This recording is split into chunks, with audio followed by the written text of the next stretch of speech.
emissão de alvará é a BITSE. Periodicamente, alguém tem que se responsabilizar por essa parte. Normalmente é a contabilidade, né? Ela vai lá entrar e vai olhar se tem pendência ou não. Outra coisa, que eu mostrei meses com pendência aqui em 2014, mas isso aqui é só para efeito ilustrativo, viu?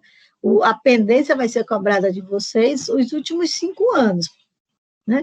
Porque aí já entra na questão da decadência. Ele pode mostrar para vocês aqui todas as pendências, mas a Receita vai sempre cobrar dos últimos 5 anos. Marcelo, sim, Marcelo.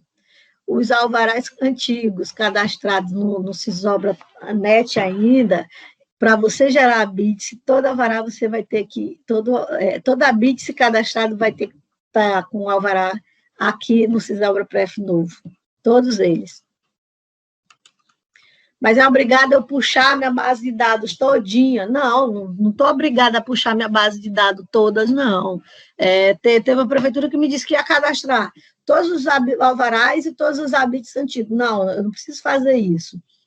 Eu vou cadastrar apenas os alvarás que eu vou precisar lançar a BITSE. Certo? Não, Igor, se você estiver dentro do prazo, né, os alvarás anteriores não está gerando multa, não. Tá bom? Agora, a partir de maio, o alvará que era de 1º de maio, chegou em 10 de agosto, você não lançou e você vai lançar, ele vai gerar a multa. Vai gerar a multa para você. Porque essa parte de transição de sistemas, né, e ainda mais por serem sistemas incompatíveis, a Receita achou por bem, não. Se eu precisar cadastrar um documento aqui hoje, né, antigo, eu vou cadastrar, eu não vou cobrar a multa dele, não. Mas a partir de maio, já passou os 90 dias que a Receita deixou para as prefeituras usarem o sistema e ir se adaptando. A partir de maio, a competência é maio, vai gerar multa, sim.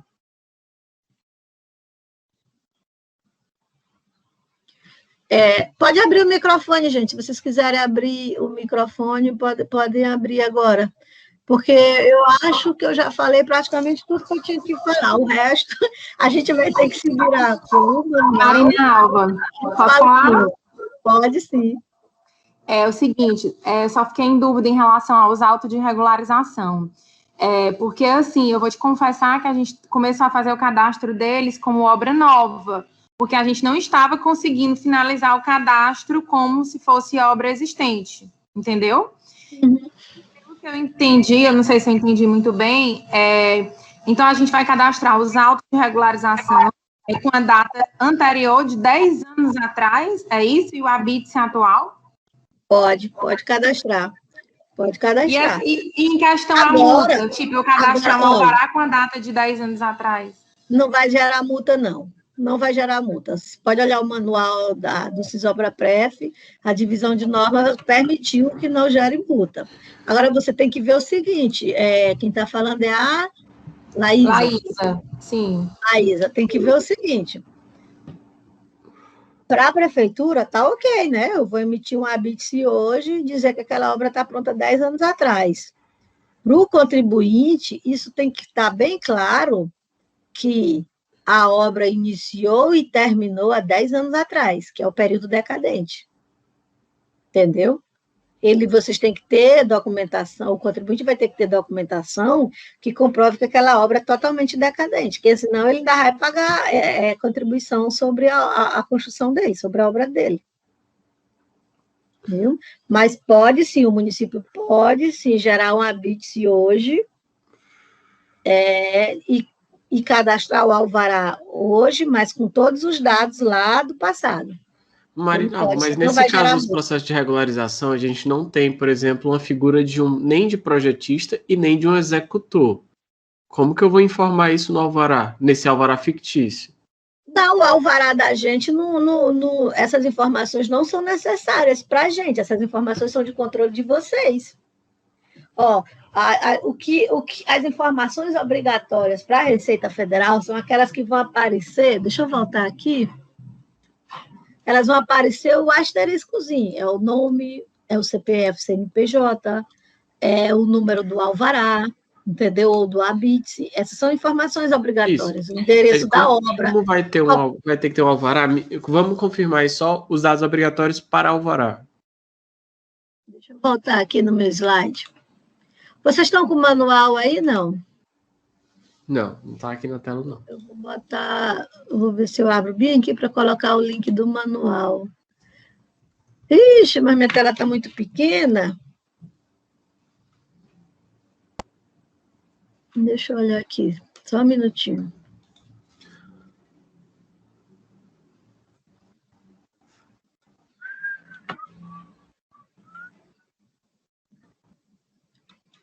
Ó, quando a gente entra no... Ih, mas meu computador está lerdo, gente. Essa apresentação, né? Deixa tudo lerdo. Deixa eu ver se eu volto aqui mesmo. Marinheira de primeira viagem, eu sofro aqui com esse Teams. Acostumada a ficar só sentadinha assistindo. Pronto. Olha aqui, ó. O tipo de proprietário é um campo obrigatório, né? O nome, o número, a data. Esses são os campos que vêm aqui para a gente na Receita Federal, certo? Esses campos são obrigatórios. A gente não procura aqui, nesse momento, o responsável pela execução da obra para a Receita pode ser o próprio proprietário. Ah, mas ele terceirizou, aí é com ele, ele vai ter que ter a comprovação dele. Para a gente, se você declarou que a Meire é responsável pela obra dela, pronto, eu que vou me preocupar com a mão de obra que eu vou contratar, certo? Então, esses campos aqui são campos obrigatórios. A unidade de medida, a data de início da obra e o endereço da obra. Aqui nas informações adicionais, essas informações são de uso da prefeitura.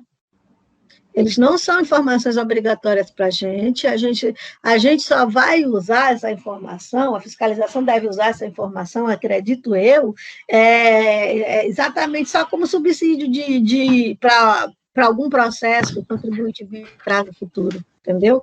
Ele, minha obra é decadente, está aqui, está aqui nas observações, a prefeitura declarou e tudo. Mas para nós, na Receita, né, os campos obrigatórios serão aqueles primeiros campos lá. E o endereço da obra. Então, o responsável pela execução da obra, no caso, vocês estão se referindo a engenheiro, arquiteto, não é isso? Isso. Pois é, aí aqui é com vocês. E ele já até cabe, eu não sei se... No nosso caso, que a gente tem um sistema próprio, Teresina, a gente não precisa, então, realmente fazer esse preenchimento aí, né? Aí é a cargo de vocês. As informações adicionais não são obrigatórias para a gente. Fica a cargo de vocês. Se vocês quiserem preencher para controle interno, vocês podem preencher. Mas para a gente, na Receita, as obrigatoriedades estão lá nos asteriscos em vermelho, né? Deu para entender?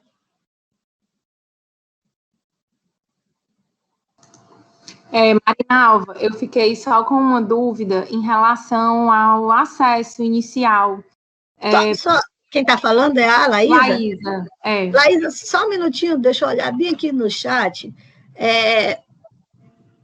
O Kelvin está falando que obras existentes são aquelas informadas para a Receita Federal. Olha, é um conceito que gera muita confusão. Eu vou usar a área existente sempre que eu vou reformar, demolir, ou fazer um acréscimo, né, uma ampliação. Eu vou ter que informar a área existente. Realmente, para a Receita Federal, a área existente é aquela que o contribuinte já regularizou no cartório ou está totalmente decadente e ele tem certidão dela. Isso, para a Receita Federal, é a área existente. Eu posso emitir um alvará somente com a área existente? Não, porque a área existente não é categoria. Ela aparece junto com as categorias, mas ela está ali só para ter uma base de cálculo de área na hora de demolir, reformar, entendeu?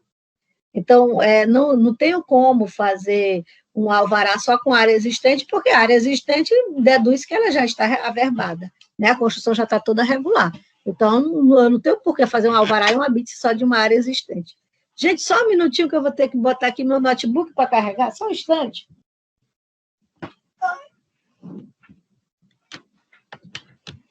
E a pergunta da Samila. Samila, qual é o setor responsável por fazer esse cadastro? Essa é uma norma interna de cada município.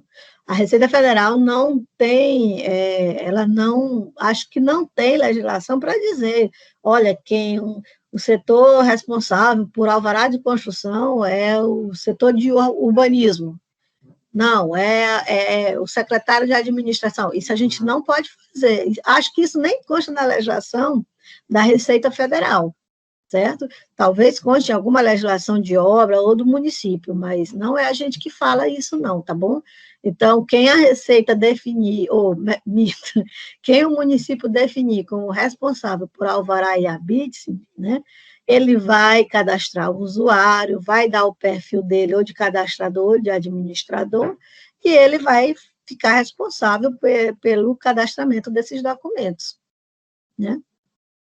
Assim, Laís, qual era a tua dúvida?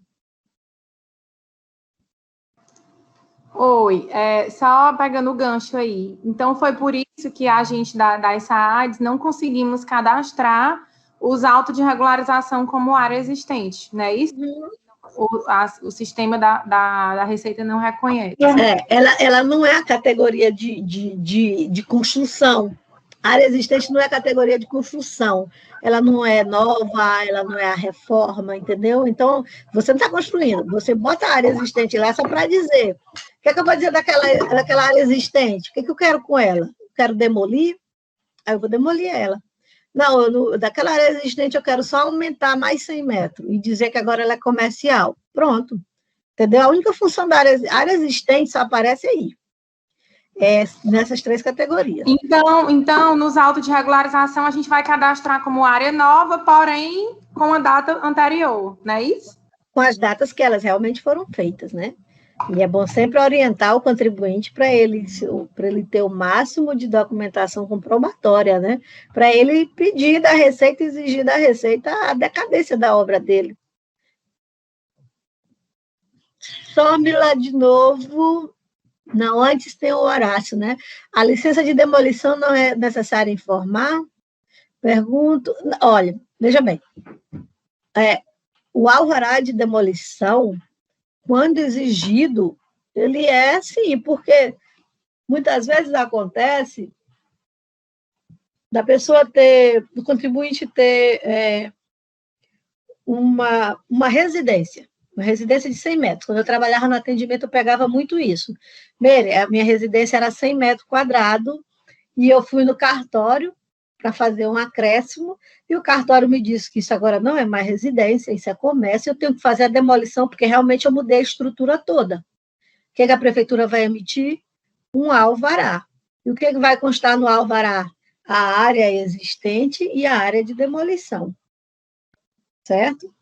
É isso que vai ter que ser feito. Então, quem vai exigir da gente alvará de demolição ou não, serão basicamente os cartórios, né? Ou vocês mesmos que vão lá e, olha, vamos fazer o alvará de demolição, porque você não tem mais... você tinha 2 quartos na casa e você agora demoliu e fez uma sala só. Né?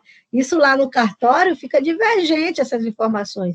Normalmente, eu estou falando aqui não como usuária do Cisobra, eu estou falando como atendente da Receita. Lá quando a gente está no atendimento, a gente recebe muito isso, Mério. Tinha um alvará aqui de obra nova, chega lá no cartório, o cartório diz que eu tenho que primeiro fazer a demolição. Isso acontece. Por quê? Porque ele está mudando a estrutura por completo, se ele demoliu tudo, ou demoliu uma parte, entendeu? Samila, o cadastro de usuário é feito lá no menu prefeitura, se não me engano, alterar o usuário. Lá você cadastra o usuário, mas cada usuário vai ter que ter seu certificado digital. Alguém aqui me perguntou sobre o acesso Gov. Cadê? O Horácio, né? Exatamente, eu não sei se eu já respondi, Horácio, se eu passei por essa, mas todo usuário para o Cisobra Pref tem que ter. Na realidade, a conta Gov BR não é nem só para o Cisobra